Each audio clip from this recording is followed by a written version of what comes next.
ಇನ್ನು ರಾಜ್ಯಸಭೆಯಲ್ಲಿ ಇವತ್ತೊಂದು ಕುತೂಹಲಕಾರಿಯಾಗಿರುವಂತಹ ಚರ್ಚೆ ಕೂಡ ನಡೆದಿದೆ. ಯಾಕಂದರೆ ರಾಜ್ಯಸಭೆಯಿಂದ ನಿವೃತ್ತರಾಗ್ತಾ ಇರುವಂತಹ ಸದಸ್ಯರಿಗೆ ಇವತ್ತು ವಿದಾಯ ಹೇಳ್ತಾ ಇದ್ರು. ಪ್ರಧಾನಮಂತ್ರಿಯವರು ಮಾತಾಡಿದರು. ಅದಾದ ನಂತರ ಮಲ್ಲಿಕಾರ್ಜುನ ಖರ್ಗೆ ಅವರು ಮಾತನಾಡಿದರು. ಮಲ್ಲಿಕಾರ್ಜುನ ಖರ್ಗೆ ಅವರು ಮಾತನಾಡುವ ಸಮಯದಲ್ಲಿ ದೇವೇಗೌಡರು ಕೂಡ ಅವರ ಅವಧಿಯೂ ಕೂಡ ರಾಜ್ಯಸಭಾ ಸದಸ್ಯ ಅವಧಿ ಕೂಡ ಮುಗಿಯುತ್ತಾ ಇರುವ ಕಾರಣಕ್ಕಾಗಿ ಅವರ ಬಗ್ಗೆ ಪ್ರಸ್ತಾಪಿಸ್ತಾ ದೇವೇಗೌಡರು ಇವತ್ತು ಸದನದಲ್ಲಿ ಇರಲಿಲ್ಲ. ಹಾಗಿದ್ರೂ ಕೂಡ ದೇವೇಗೌಡರ ಅನುಪಸ್ಥಿತಿಯಲ್ಲಿ ಅವರು ಹೇಳಿದರು. ದೇವೇಗೌಡರು ನೋಡಿದರೆ ಅವ್ರ ಜೊತೆಗೆ ಸುದೀರ್ಘ ರಾಜಕಾರಣ ಮಾಡಿದ್ದೀವಿ, ಅವರು ನಮ್ಮ ಜೊತೆಗೆ ಪ್ರೀತಿ ಹೊಂದಿದ್ರು, ಆದರೆ ಈಗ ನೋಡಿದರೆ ಇತ್ತೀಚೆಗೆ ಅವರು ಮೋದಿ ಅವರನ್ನು ಮದುವೆ ಆಗಿದ್ದಾರೆ ಅಂತೇಳಿ ಮೈತ್ರಿ ಬಗ್ಗೆ ಪ್ರಸ್ತಾಪ ಮಾಡಿದರು. ಖರ್ಗೆ ಅವರ ಮಾತಿಗೆ ದೇವೇಗೌಡರು ಖಾರವಾಗಿ ಪತ್ರ ಬರೆದಿದ್ದಾರೆ. BJP ಜೊತೆಗೆ ಮದುವೆ ಆಗೋದಕ್ಕೆ ನೀವು ವಿಚ್ಛೇದನ ಕೊಟ್ಟಿದ್ದೇ ಕಾರಣ ಅಂತ ಪತ್ರದಲ್ಲಿ ಉಲ್ಲೇಖ ಮಾಡಿದ್ದಾರೆ.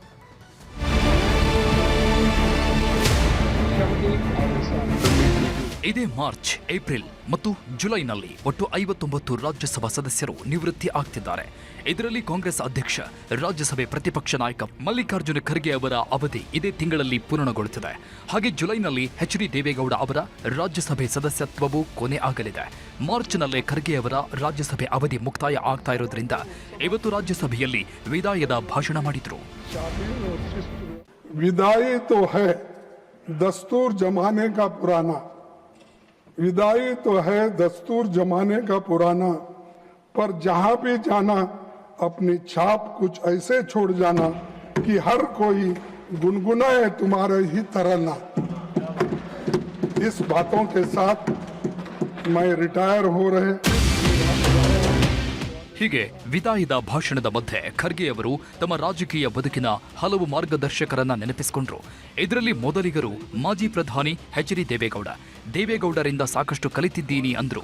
ಜೊತೆಗೆ ದೇವೇಗೌಡರಿಗೆ ನಮ್ಮ ಮೇಲೆ ಪ್ರೇಮವಿತ್ತು, ಆದರೆ ಇತ್ತೀಚೆಗೆ ಮೋದಿ ಅವರನ್ನ ಮದುವೆ ಆಗ್ಬಿಟ್ರು ಅಂತ BJP JDS ಮೈತ್ರಿ ಬಗ್ಗೆ ತಮಾಷೆನೂ ಮಾಡಿದ್ರು. तो HD देवेगौड़ा जी का उल्लेख करना चाहूंगा।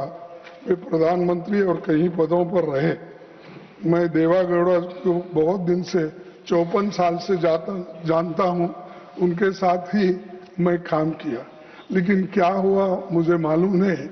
वो तो प्रेम हमारे साथ किए, मोहब्बत हमारे साथ, शादी मोदी साहब के साथ, ये रिसेंटली हुआ, तो आप ऐसा माने मुझे मालूम नहीं है। ಅಂದಹಾಗೆ ಇವತ್ತಿನ ರಾಜ್ಯಸಭೆ ಕಲಾಪಕ್ಕೆ ಅನಾರೋಗ್ಯದ ಕಾರಣದಿಂದ ದೇವೇಗೌಡರು ಬಂದಿರಲಿಲ್ಲ. ಹೀಗಾಗಿ ಪತ್ರದ ಮೂಲಕ ದೇವೇಗೌಡರು ಖರ್ಗೆ ಅವರಿಗೆ ತಿರುಗೇಟು ಕೊಟ್ಟಿದ್ದಾರೆ. BJP ಜೊತೆಗೆ ಮದುವೆ ಆಗಿದ್ಯಾಕೆ ಅಂತಾನೂ ಪತ್ರದಲ್ಲಿ ಬರೆದಿದ್ದಾರೆ. ಆ ಪತ್ರದ ಸಾರಾಂಶ ಹೀಗಿದೆ. ನನ್ನ ಆತ್ಮೀಯ ಮತ್ತು ದೀರ್ಘಕಾಲದ ಸ್ನೇಹಿತರಾದ ಶ್ರೀ ಮಲ್ಲಿಕಾರ್ಜುನ್ ಖರ್ಗೆ ಅವರು, ನಾನು ಕಾಂಗ್ರೆಸ್ ಪ್ರೀತಿಸುತ್ತಿದ್ದೆ, BJPಯವರನ್ನು ಮದುವೆಯಾದೆ ಅಂತ ಸಂಸತ್ತಿನಲ್ಲಿ ಹಗುರವಾದ ಹೇಳಿಕೆ ನೀಡಿದ್ದಾರೆ. ನನ್ನ ಸ್ನೇಹಿತನಿಗೆ ಮದುವೆಯ ಭಾಷೆಯಲ್ಲಿಯೇ ಪ್ರತಿಕ್ರಿಯಿಸುವುದಾದರೆ, ನಾನು ಕಾಂಗ್ರೆಸ್ ಜೊತೆ ಬಲವಂತದ ಮದುವೆಯಲ್ಲಿದ್ದೆ, ಆದರೆ ಅದು ನಿಂದನೀಯ ಸಂಬಂಧವಾಗಿತ್ತು, ಅದಕ್ಕೆ ವಿಚ್ಛೇದನ ಮಾಡಬೇಕಾಯಿತು.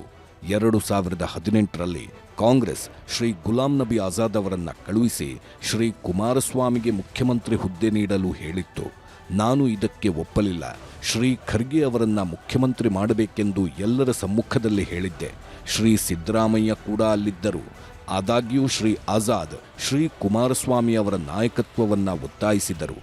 ಆದರೆ ಇಷ್ಟೆಲ್ಲ ಹಾಡು, ನೃತ್ಯ ಮತ್ತು ಮದುವೆಯ ನಂತರ 2019ರಲ್ಲಿ ಏನು ಮಾಡಿದರು? ಕಾಂಗ್ರೆಸ್ನವರು ನಮ್ಮನ್ನ ಕೈಬಿಟ್ಟರು. ಎಷ್ಟು ಕಾಂಗ್ರೆಸ್ ಶಾಸಕರು BJPಗೆ ಪಕ್ಷಾಂತರಗೊಂಡರು ಮತ್ತು ಅವರನ್ನು ಯಾರು ಕಳುಹಿಸಿದರು ಎಂಬುದು ಈಗ ಎಲ್ಲರಿಗೂ ತಿಳಿದಿದೆ. ಆ ದಿನ ಪಕ್ಷಾಂತರವನ್ನು ಪ್ರಚೋದಿಸಿದ ವ್ಯಕ್ತಿಯ ವಿರುದ್ಧ ಕಾಂಗ್ರೆಸ್ ಕ್ರಮ ಕೈಗೊಂಡಿದ್ದರೆ ಇಂದು ನನ್ನ ಸ್ನೇಹಿತ ಶ್ರೀ ಖರ್ಗೆ AICC ಅಧ್ಯಕ್ಷ ಸ್ಥಾನಕ್ಕಿಂತ ಉತ್ತಮ ಸ್ಥಾನದಲ್ಲಿರುತ್ತಿದ್ದರು. ಇನ್ನೂ ನೇರವಾಗಿ ಹೇಳುವುದಾದರೆ, ನಾನು ಕಾಂಗ್ರೆಸ್ ಮೈತ್ರಿಕೂಟವನ್ನು ತ್ಯಜಿಸಲಿಲ್ಲ. ಹಾಗೆ ವಿಚ್ಛೇದನ ನೀಡಿ ಹೆಚ್ಚು ಸ್ಥಿರವಾದ ಮೈತ್ರಿಕೂಟ ಹುಡುಕುವುದನ್ನು ಬಿಟ್ಟು ನನಗೆ ಬೇರೆ ದಾರಿ ಇರಲಿಲ್ಲ.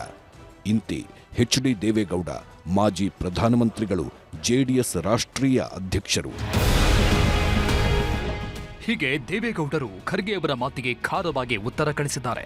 ಇದೆಲ್ಲದರ ಮಧ್ಯೆ ಪ್ರಧಾನಿ ಮೋದಿ ಕೂಡ ವಿದಾಯ ಹೇಳ್ತಾ ಇರುವ ರಾಜ್ಯಸಭೆ ಸದಸ್ಯರ ರಾಜಕೀಯ ಅನುಭವವನ್ನ ಮೆಲುಕು ಹಾಕಿದ್ರು. ಮಾಜಿ ಪ್ರಧಾನಿ ದೇವೇಗೌಡರನ್ನ, ಖರ್ಗೆ ಅವರನ್ನ, ಶರದ್ ಪವಾರ್ ಅವರನ್ನು ನೆನಪು ಮಾಡಿಕೊಂಡ್ರು. आदरणीय देवेगौड़ा जी,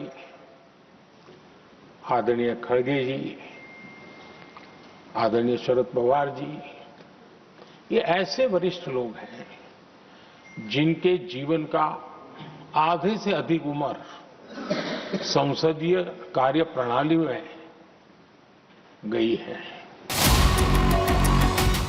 ಏನೇ ಆಗಲಿ, ಮಲ್ಲಿಕಾರ್ಜುನ ಖರ್ಗೆ ರಾಜಕೀಯ ಮೈತ್ರಿಗೆ ಪ್ರೀತಿ ಮದುವೆಯ ಟಚ್ ಕೊಟ್ರೆ ರಾಜಕೀಯ ವಿಚ್ಛೇದನ ಕೊಟ್ಟಾಗಿದೆ ಅಂತ ದೇವೇಗೌಡರು ಬರೆದ ಪತ್ರ ಕಾಂಗ್ರೆಸ್ ಒಳಗೆ ಚರ್ಚೆ ಹುಟ್ಟು ಹಾಕಿದೆ.